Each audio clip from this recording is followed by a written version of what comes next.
travel and hospitality professional.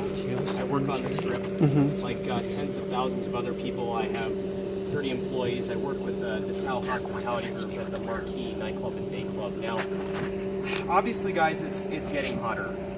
We have always had issues at our day pool with people having heat strokes and having to go to the hospital because of that. You know, as the temperature increases, that makes that problem worse.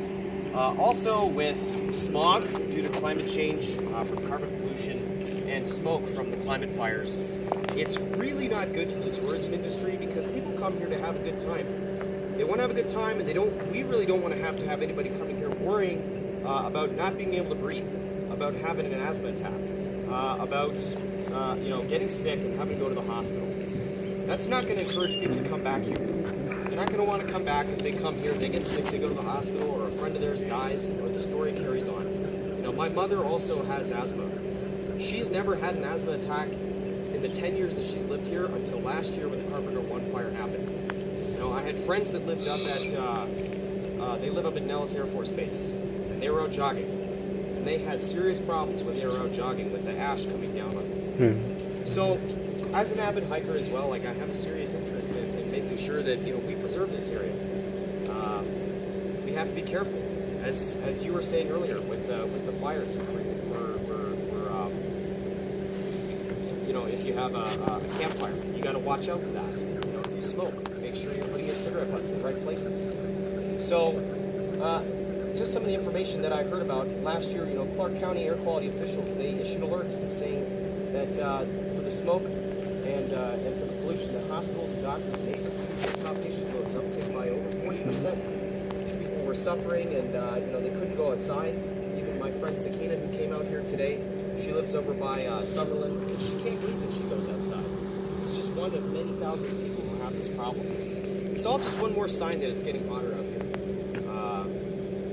The fire season is starting earlier, and it's ending later, and it's getting more intense. And so, unfortunately, the climate change, it's threatening our great recreational assets, whether that's out here or that's on the Strip. And unfortunately, on the spring, mountain, summer temperatures and the early spring and the snowpack, it's less and less, and it's causing the soil to get drier and drier. And so the longer wildfire season, particularly in the western United States, these hot and dry conditions, they increase the hazardous fuels and the likelihood of these more intense, more frequent catastrophic wildfires. Now, in terms of the risk of human life, health, and property damage, the state and federal dollars are devastating. And it's only likely to increase so we better address these wildfires, reduce our activities, and lead to further climate change. Obviously, we can get involved with working on local campaigns, whether that's with Sierra Club or maybe Beyond Coal campaign, or joining organizations that are helping to spread the proliferation of solar PV, solar energy, wind energy, clean and renewable energy over fossil fuels. We need to get active. We need to step in when we start to hear things about how maybe like Noble Energy and companies like that are coming to our state to start fracking and producing oil or other dirty fossil fuels.